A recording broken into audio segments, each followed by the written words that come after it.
So I've decided that teachers shouldn't be called teachers anymore. I didn't tell you this but maybe that's cool. Maybe I should have before you interviewed me. It's not a problem.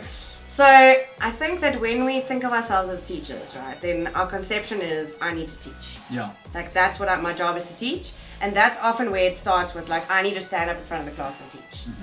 So if we look at the roots of why we do that, it's because I feel like my job is to teach, my job is to cover the curriculum.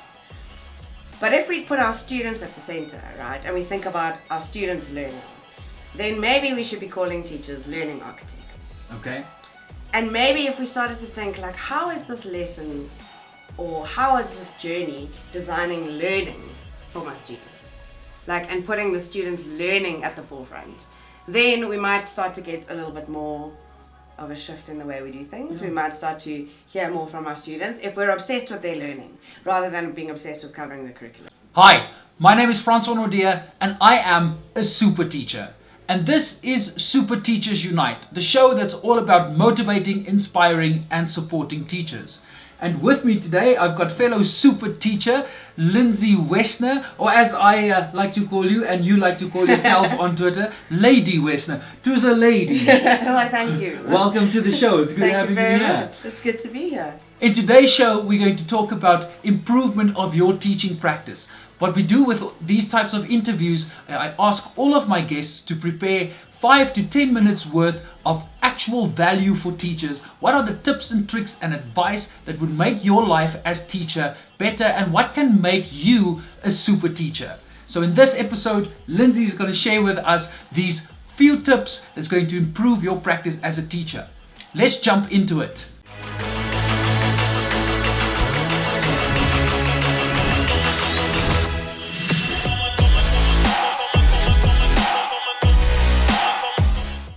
Lindsay, over to you. Just like that. Yeah, just like that. Jump in. What do you think would help teachers become super teachers? Sure. I think one of the things that I realized about myself as a teacher is that we tend to label ourselves quite a bit. Mm-hmm. So for instance, I always labeled myself as not a maths person, right? And I'd be like, oh, there's the arts teachers. They're good at that. And the business teachers, they do that. And even with the things you do in your school, then it's like, oh, okay, well, we'll leave that to that person because they're that type of person. And I read Carol Dweck's book on mindset and the idea of growth mindset and how actually the talents that we think that we have are not quite what we think they are. So basically, there is no limit to your ability to achieve something that is a mastery-oriented quality. Mm.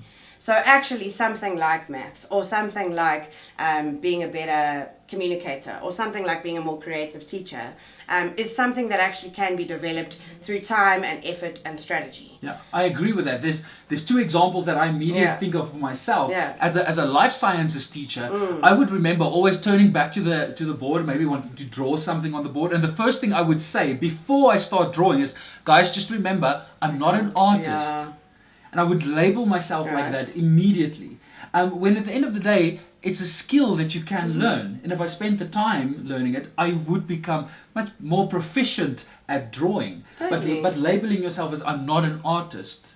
And I think bigger than that, like as teachers, our students are watching us all the time. Like they're really watching us very closely. And they then learn from us in the behavior that we're modeling that it's okay to label themselves. Mm. And as teachers, we also label students, if we're honest. Like, oh my gosh, there's that one, they're so smart. Or like that one, they're really just like not so bright. And we put these labels on our students, which actually I believe become limitations on their growth. So our students watch us and they go, well, there's this teacher, this person that I respect, this person that I could be wanting to emulate. They're like, well, I can't do this. Which means as a student, it's okay for me to say, I can't. So I'm trying to do a project, I'm trying to solve a problem, I can't do it. And for me, the whole idea of growth mindset makes you need to add the word yet.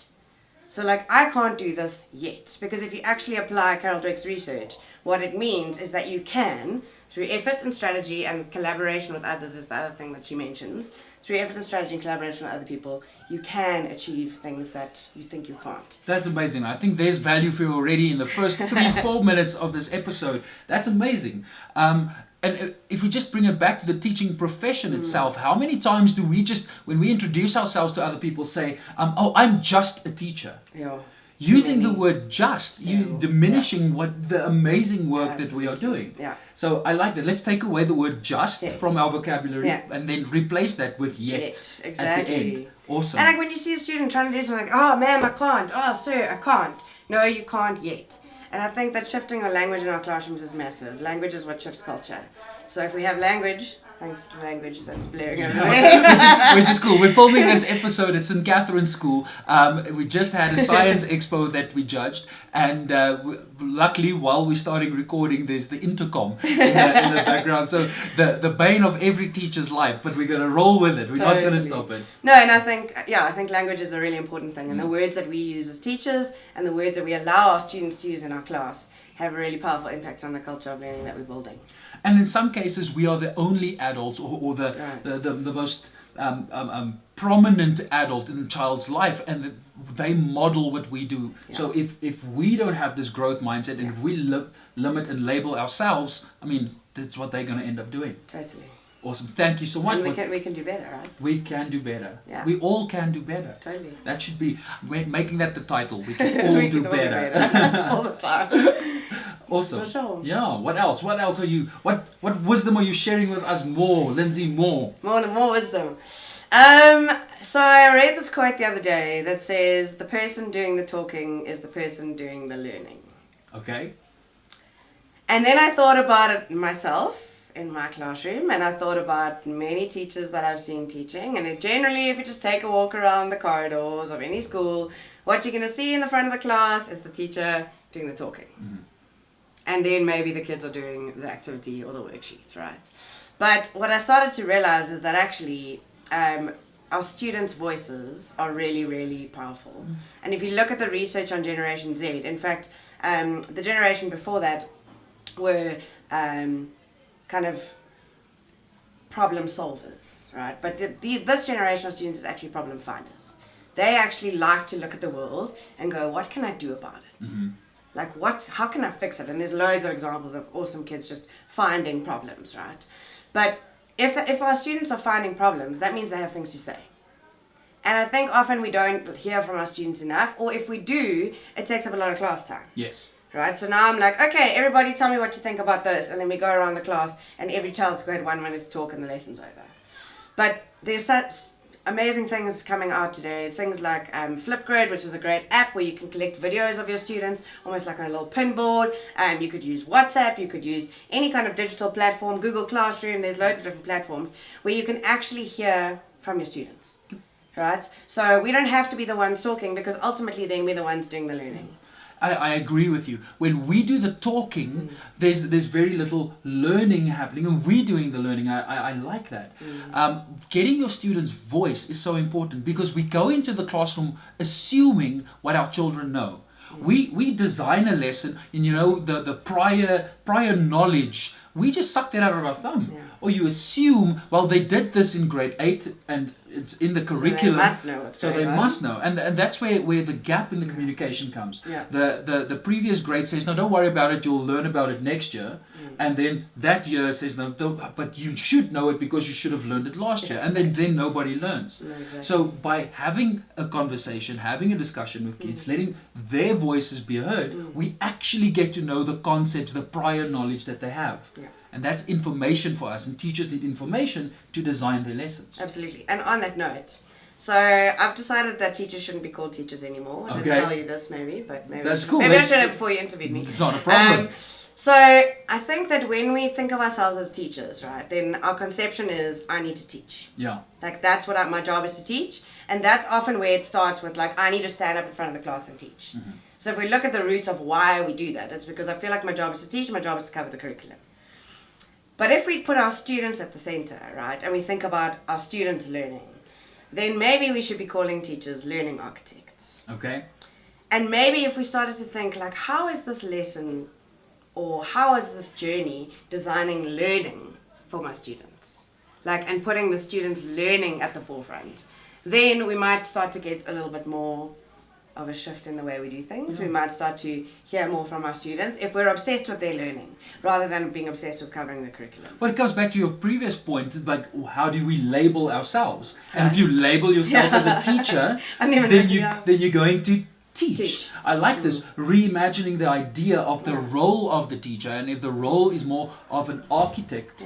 I just started my new company and I called it Education Engineers, because I want us to not only use a cookie cutter type of approach to teaching, but we actually develop and find the problems and solve the problems that we find in the unique contexts. So if a teacher can take that and become an architect or an engineer of a lesson, of a concept, we flip this thing, that it's not me in front of the class just talking, but that the learning, and I love learner generated knowledge. That's how we learn, and it makes me excited. I think so often we get so frustrated because we're like, oh, these kids are so lazy, like they're not listening, they don't want to engage, but it's because like it's the teacher show. You know, whereas if we think about it as a, like, how do we make it more like an interactive game show? How do we make it more where there's a learning journey, where there's quests, where there's challenges, and think about designing learning from that perspective, starting with questions, starting with challenges. I think we can start to actually reach those kids that we really struggle to reach sometimes. I agree. Immediately I'm hearing another teacher's voice in my ear, and everybody's saying, you know what, this is all good and well, and this is ideology, this would be amazing, but given the full curriculum and all of the other admin and the marking that we need to do, then how do we get to this point? How can we incorporate these fun things that we think are more efficient, but we've got these constraints of the system on us? I think, sure, we could talk all day about that, but I think for me, one of the things that I see a lot of is duplication in education. So I see a lot of a teacher making a worksheet. When the teacher down the corridor, 3 classrooms down, is making pretty much a really similar, or if not the same almost, worksheet for their students, right? Then the teacher in the school next door, 3 of them, are also creating the same resource to cover the same aspect of the same curriculum. So it's almost like, and I get it, like teachers are like, one of the biggest enemies is time. Like, I don't have time, it's a really demanding profession, there's so much to do. But I think we need to be smarter about how we think about time. I think we need to be smarter about connecting and collaborating with other teachers across schools, about creating spaces and places for teachers to connect, to share ideas, to plan together, to generate ideas together about how we can think about a lesson, a unit of work, an area of content, and do it differently. Because there's so much scope for redesigning things. But I think often teachers don't really know where to start necessarily, and it's like, well, if I invest the time here, then when am I going to get it back? But in my own classroom, when I started doing things differently, and I was kind of forced into that because I walked into a classroom where everyone had computers, all my kids had computers, and I was like, oh my gosh, I don't know what to do. I'm not the fountain of knowledge anymore. How do I, like, they have Google in front of them, they don't need knowledge from me. What do they need? And I started to kind of redesign learning in that space. I realized that actually, when we invest our time in designing learning, your class time is that much richer. Because you've actually been intentional about what's happening in that lesson and how the learning is happening. And I think that when we start to do that and you start to see real learning taking place, I'm like, hey, well, maybe I will put in an extra 10 minutes to generate something new. And I think it's about taking one little aspect at a time, like one topic, one module, get some other teachers around the table, pour some wine if you need to, and like, you know, have a chat, brainstorm ideas, share resources, because we can't be competing in education anymore. We have to collaborate. We have to like open up our classroom doors and let our colleagues in. We have to let other teachers in. Because if education's a competition, then no one's winning and our kids are losing. I agree with you. It comes back to this concept of collaboration. Yeah, we have to collaborate, and this is why I would like to start to unite this community of super teachers. Let's start learning from each other. I want to do this. Get your cape and let's go. Let's go find the like-minded teachers, and I think that's the reason for this YouTube show and for the podcast is let's spread the message. Let's go and find let's go find the super teachers in every single classroom. Get them together, and we absolutely go and make a difference in each and every classroom. And there are, I mean, when I first started with project-based learning, for instance, I collaborated with 2 of my colleagues, and we built like a cross-curricular learning unit for grade 9s with allo and English and history and geography in it. And we used the Hunger Games as our set work, and we asked these kids, like, what can we as grade 9s do to stop South Africa from becoming like Panem and Nazi Germany? And we did this whole PBL unit around that. But after I taught in collaboration with other people and we designed a learning journey together with like interdisciplinary tasks, something that could be assessed for English and ALO at the same time, or history, oral that could also be an English dialogue mark and that kind of thing. When we started to do that, I was like, there's no ways I can't teach by myself anymore. When you just realize the generation of ideas and the joy of actually thinking about your teaching as a craft, thinking about it as like something that you design, that you engineer, that you build, and being able to build that with other people, it just makes such a difference. And actually, one of my students came to me when we were busy with that unit, and he was like, "Ma'am, you guys have actually become quite good friends, hey?" And he says, "You know what, ma'am? Teachers are always telling us to collaborate and always putting us in group works, but they all just work by themselves in their own classrooms." Exactly. We need to And I was like, "Ooh," but it's so right. I love it when the kids put us in our place. Yeah. Because it's the truth. If you want authentic feedback... Like, you want us to do group, you don't work in groups. You want us to collaborate, you guys don't collaborate. Like, why? Well, talking about spaces to collaborate, I'm speaking to one of the brains behind #ZAEDU. Oh, yes. Yeah. Fancy that. Yeah. So please, while we're talking about collaboration in community, Yeah. tell us about a bit more about what's the thinking behind the #ZAEDU. So the hashtag was actually born in 2017 after I did a keynote called Once Upon Our Time, where I was speaking about the story of education in South Africa and about how the narrative of education is so negative. Right, the stories that we hear in the news, it's like, oh, there's no textbooks here, education is in crisis. Like, you just Google education news South Africa and you get a list of like negative, terrible headlines this long. And I'm not about not acknowledging the issues within the system. Agreed. Like, I'm not trying to ignore those. But what I also thought about was, teachers have really incredible things happening in their classrooms. There are stories of innovation, there are stories of inspiration. There's that child who couldn't but now they can. There's that one who was like totally lost and then found their thing in a science expo project, and now they're like, I know what I want to do for the rest of my life, right? And there's such incredible stories of people that are doing education differently, that are being brave, that are stepping out of the comfort zone, they're trying new technologies, they're trying new pedagogies.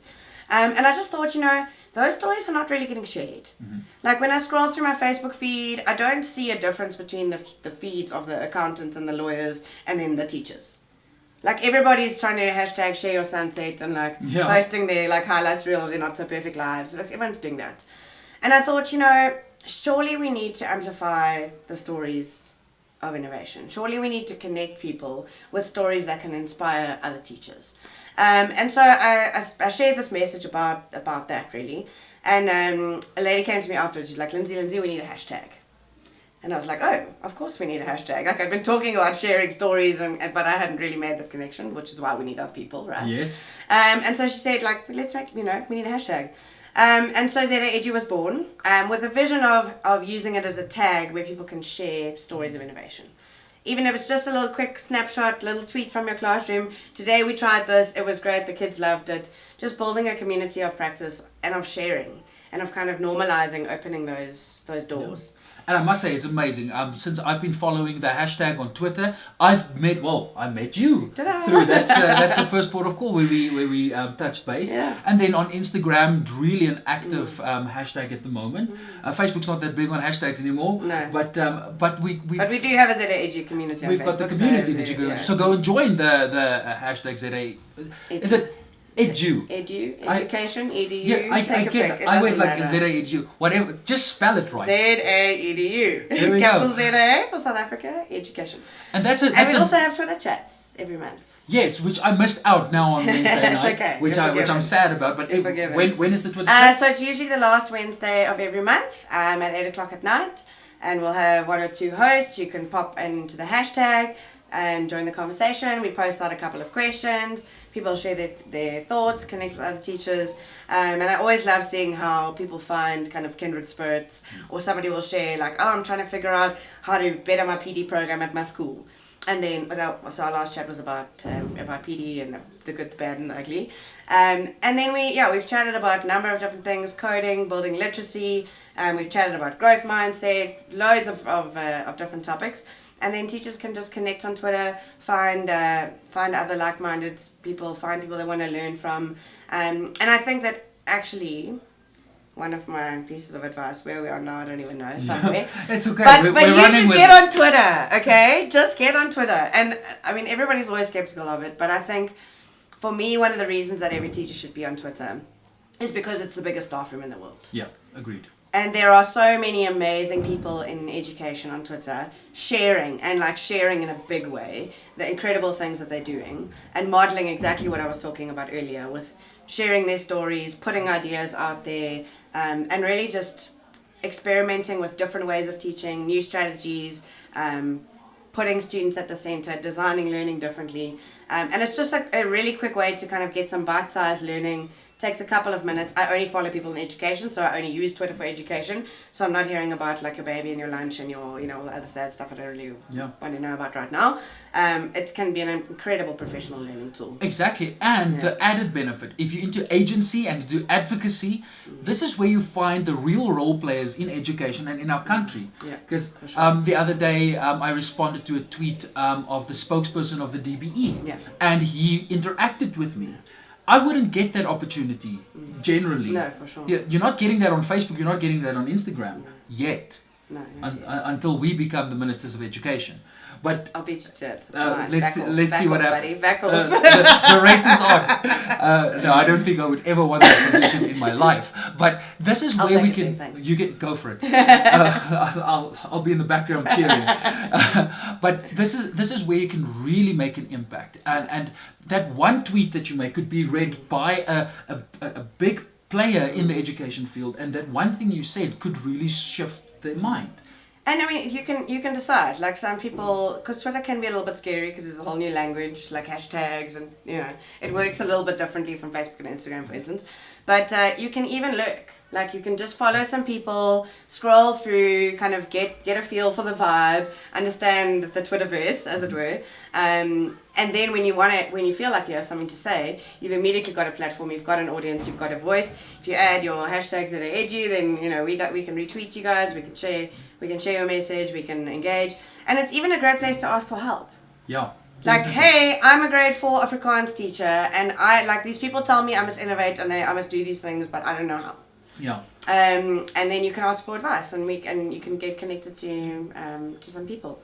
That's a very nice platform, and for the same reason, I think Facebook, with the Facebook groups, there are so many teacher-based Facebook groups for South Africa and globally where you can also go and ask for help. So you don't have to knock on your neighbor's door necessarily or drive to another school. It's in your pocket, on your phone. You've got access to assistance. Okay, so I think that's enough for the tips. I wanted it to be like the first 5 minutes, 10 minutes, and then where we are now. That's amazing. That's fine. But Lindsay, I really want to get to know you, your backstory. I love origin stories and hearing how people decided or, like me, ended up in education. But your backstory, where did you come from, and where are you on your way to? What are you currently doing, and where are you going?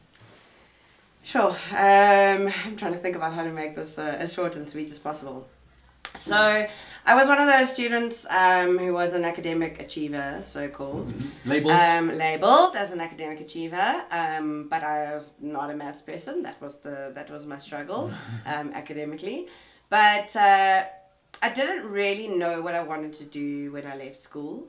And so I decided that I did the whole safe subject choice thing, take maths and science just in case you want to become a doctor. Leave all the doors open. Leave all the doors open, like that whole speech that we all get. So I didn't know what I wanted to do, but I did know that I didn't want to do anything in the medical field. It just wasn't my thing. And so I took a gap year when I left school, but unlike other people who go overseas, that seems to be the kind of common trend, go student, go traveling. I decided to stay in Cape Town, which is where I'm from, and I decided to volunteer at some youth camps, and I volunteered for an organisation that was doing life skills teaching in unprivileged schools at the time. And so I was part of a program called Trendsetters, and we basically went into schools, and we kind of just tried to engage mostly teenagers, and most of the schools were on the Cape Flats. Engage teenagers in kind of life skills education, basic, like understanding things like self-esteem, general health stuff like HIV/AIDS protection, communication strategies, self-development, all that kind of thing. And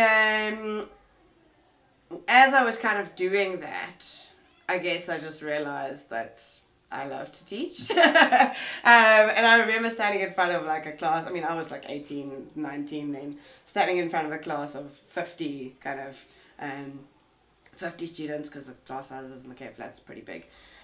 And I was just like, I love this. Like I love engaging with people. I love learning with them. And so that's kind of where it started.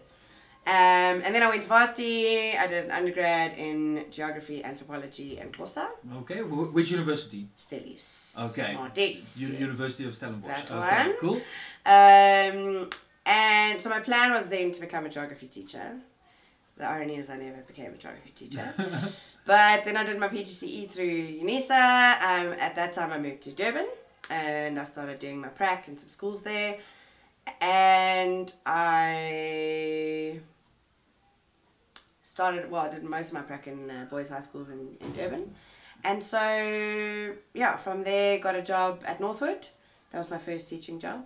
And I was teaching English. And I think I only taught English in the first year, teaching English. And then then the principal was like, I know you didn't plan to be an English teacher, but like, you'll be fine. You're in a department, you'll be okay. And how often does that happen to a teacher? Is that the principal like, geography is my thing. Why am I teaching English? And we're seeing it, especially like, in the I primary need a job. school. I'll take it. Yeah, we see it in the primary school happen so often. Like you study a specific subject, but when there's the need to teach a subject, like, hey, you go teach that subject. Exactly. So I did that, and I really loved it. I was very much a traditional chalk and talk teacher. Kept my kids entertained with my bad jokes and my banter. Because banter in an all-boys high school, if you can't banter, then they'll eat you alive, basically. Especially as a young female teacher. And my students got good results. I saw massive improvements in my students' work. And so I kind of was like considered to be a good teacher. Until everything kind of changed for me. So I got a job at Parklands College in 2012. And I walked into my first class there. And like I said earlier, all my students opened up their laptops and looked at me. And that for me was an absolute pivot point in my career. Because I stood there and I was like, these kids really don't need me to stand at the chalkboard and dish out worksheets and tell them which activity to do in the textbook. Like, they have the internet in front of them. Like, they have knowledge. So what do they need from me? And fortunately, like, it was a very privileged environment. So all the internet you want, all the devices, like, the infrastructure was there. So I didn't even have to worry about that, which I know a lot of teachers do have to. But it could be extremely daunting for a teacher to move into a space like that if you're not used to working in a space I'm like not a technology person. Like, I'm a people person. I don't like technology. Like, not maths person, not tech person. Like, that's not my thing. Or it wasn't. Right? Because the labels, you can change them. But that's part of your history. Those labels, we really make it part of our lives, and that limits us. So you're not a tech person yet, but obviously you had to find a way of making it work. Right. And so, I mean, fortunately, the school really invests in professional development of their teachers. So you get like an hour every week of solid PD.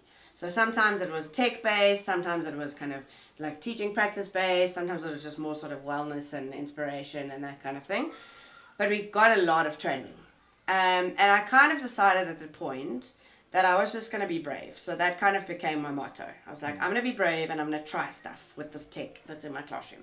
And a lot of the things that I tried failed miserably.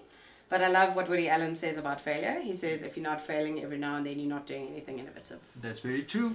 And it's another one of those kind of hard pills to swallow. Like, when last did you fail as a teacher? It's hard to say, when last did you fail, right? If you're not failing every now and then, you're not doing anything innovative. Like, gee, well, that's a bit harsh, I'm doing my job, leave me alone kind of thing. But a lot of the things that I tried in my classroom failed. So I was like, I'm going to try use this app, and then it would take like the whole lesson, and I'm like, oh no, I've lost all this teaching time now. But a lot of the things that I tried really worked. And I started to see things that I was talking about earlier and other kind of magic stuff happening in my classroom. Like, it would be break, and kids would be like, no, we're still busy with this thing, ma'am. Like, we're still busy discovering, we're still busy creating this animation to show you what we know about this. So they actually wanted to remain in the class. They wanted to remain in the class. And I'm like, guys, it's Which break is- time. Like, can you go? I need caffeine, please. And they're like, no, we're here. It's fine. We still want to carry on learning. And I saw kids who really struggled to kind of express themselves in traditional tests and assessments and essays and that kind of stuff, be able to use technology to show me what they knew in a totally different way. Like making an awareness campaign or a social media post or a podcast or a poster or like a digital poster or an Instagram feed or something like that. And all of a sudden, these kids that I thought didn't understand what's going on, now they're making a digital cartoon. Now they're showing me what they know. And I was like, this is awesome. I can do education when it looks like this. When it looks like this. Okay, excellent. And then now, what is Lindsay doing now? Well, so there's a little bit between then and now. Okay. And the crazy thing was, like, I was just trying stuff, like, and I just kept on trying things with my students, and I was trying to just put them at the center of the learning, like, what's going to be fun for them, what's going to be interesting for them. And while I was doing that, somebody encouraged me to apply to become an Apple Distinguished Educator. Okay. So they have Apple has a program for recognizing educators who basically do excellent things with their products. And I was invited to be part of that community in 2015. And there I went to this academy and we met the most incredible teachers from all around the world. And that's why I'm like, you guys, like, we need to connect, because you just take yourself to different levels when you connect with people that are better than you. Yeah, for sure. And I just saw so many people that were so much better than me, and I was like, show me what you know, like, I just want to learn from you. And so that kind of started me on a journey, and around about that time, the school asked me to move into school leadership and management. So I was the EdTech innovation leader, from coming to the school knowing nothing about tech to fulfilling a leadership role in that space. Was quite a massive journey. And then at the end of, when was it now? 2017. Yes, 2017. I left the classroom because I'd actually started doing a research project at Stellenbosch University in the education faculty. And I started in that role as an EdTech innovation leader, becoming really passionate, not just about student education, but about teacher education. Yes. Which is an interesting kind of shift. So now when people ask me what I do in plain terms, I tell them I teach teachers, like people who don't really understand education. Yeah. But what I do now is work with teachers in schools all across the country. I have my own company called Teach, Learn, Innovate, and we look at things like project-based learning, inquiry-based learning, growth mindset, using technology in education, cross-curricular learning design, that kind of thing, and really just empowering teachers to teach differently. And to that rethink the way is that the they do it. amazing thing. That's why we have these collaborations. Yeah. When like-minded people just meet. Because I am in exactly the same boat. Exactly. It's all about motivating, inspiring, supporting teachers. And I think I think it's hard for people who haven't been a teacher to understand. Like, if somebody came into my classroom and they were like, oh, Lindsay, you should do this and this. And I'm like, yeah, what do you know? Yeah. Like, you don't understand the pressures. You haven't been there. Like, I was in the classroom for 10 years. I have some understanding. And now I'm working with teachers all the way, right from foundational phase up to higher ed level, helping teachers and lecturers and educators / learning architects to design learning better. Exactly. And I think it's such a underrepresented field. There's a lot of people doing professional development that's designing courses, but they do not understand the context of the classroom, the context of education. I really feel teachers need to learn from other teachers. Absolutely. And I'm like, now one of the things I'm passionate about is creating spaces where teachers can connect. So I'm running events where teachers can collaborate on cross-curricular learning design. I'm also collecting stories from teachers across South Africa, which will be up on a website soon. And just getting teachers to share, like, hey, I teach grade 6s. When I teach the water cycle, this is how I do it. And this is how we use stop motion animation to teach the water cycle. And kind of connecting teachers to those stories. So I'm like, hey, I'm a grade 6 teacher. I also need to teach that. I think it's grade 5 maybe, but anyway. I also need to teach that. Like, oh, that's an interesting idea. And making those connections, because otherwise we just carry on doing things the same way we've always done it. Exactly. And those are very dangerous words. Very. So We've before always we done it this way. before we Not the future, jump guys. Not the future. before we jump into the final questions of the episode, if people want to reach out to you, if they want to meet you, if they want to get to know you, what would be the best platform on social media? How can they reach you? Tell us. So on Twitter, I am at Lady Wesner. And then on Facebook and Instagram, you can find me at teach.learn.innovate. Awesome. Lindsay, I've got few questions for you that I want to ask majority of my guests, because I think it's valuable to hear what people from vast or from a diverse background think about these questions that I want to ask. And it's like quick fire round questions. Okay.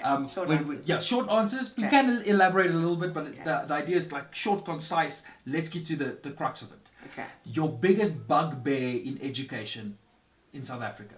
Worksheets. Because nowhere in the real world do you ever fill out a worksheet. So why do we have worksheets? I'm not even going to elaborate on that. I think we feel that. Okay? The most passionate thing, or the thing that gives you hope about education in our country? The heart of a teacher. Teachers are just the best humans. Like, I love my job because I get to work with teachers all day. And you don't get better caliber humans than teachers. Yeah, I agree with you. Teachers are absolutely the best. And if you look at the heart of any teacher, even the ones who are tired, and even the ones who are grumpy, or even the ones who are frustrated, if you cut to the heart, they're actually teachers because they want to make this world a better place. And when you have a tribe, an army of people like that fighting for better futures for ourselves and for our children, then how can that not give you hope? Agreed. If you could build a school, yes. Tell me about this ideal school of yours. Oh, gracious. I think part of it would be that it would be a teacher training school as well as a school. So that teachers would be able to learn how to teach in a real school. So I know like some schools have internships and that kind of thing, but it wouldn't just be a student education space, it would be a teacher education space. I think definitely would have a whole lot fewer doors and walls than most of the schools that we have, to encourage that collaboration, to be able to see, to learn from each other. And I think that I would like there not to be a timetable that divides subjects. So definitely a lot of project-based cross-curricular learning design where students are working on units of work at a time. There's a school in Australia called Lumineer Academy. I think that's pretty close to what I would like a school to be. If you want to check it out, you can Google them. Okay. Lumineer Academy does some really, really incredible work. Their philosophy is amazing. But I would maybe just add a teacher education component to that. Yeah. Okay. So this is being one of the first guests on the show means that you don't have the luxury of knowing the final one, because I'm putting it back into your hands, and that's something that a teacher does very well. That when you don't know, when you're really struggling with something, you just let somebody else ask the question. So Lindsay, this is your opportunity for the audience, for all the other super teachers out there. You're going to ask the question, and we're going to ask all of our teachers and everybody watching to reply to your question, either in the comments if it's on YouTube or on social media. And it could literally be anything. It could be high level, strategic, it could be philosophical, ideological, or it could be really, really practical. If there's something that you would like to know, if you want to gather information from the community, then you can also ask that question. So then, now I've got lots of questions in my mind. So then my question would be, what story do you really want to tell? Because I think that if we think about our craft as a narrative, a story that we're busy compiling, do you want to tell the story of the student who had this barrier to learning and who overcame it? Maybe you saw something, or something happened for you in your classroom or in your school with your students, and you're like, people need to hear this story. So I guess it's, what story do you want to tell? It could be a story you already have, or it could be a way of setting a goal. You're like, I want to tell the story of how I embraced failure in my classroom. Or I want to tell the story of. So I like that. So share your story. What story would you like to tell from your own perspective, your own story? Yeah. Lindsay, thank you very much for being with me this afternoon. You're welcome. Subscribe to this YouTube channel if you would like to see more of these type of interviews. It's tips, it's value, it's everything that a teacher needs to up their game and become this super teacher. Thank you very much for watching. Thank you for being here.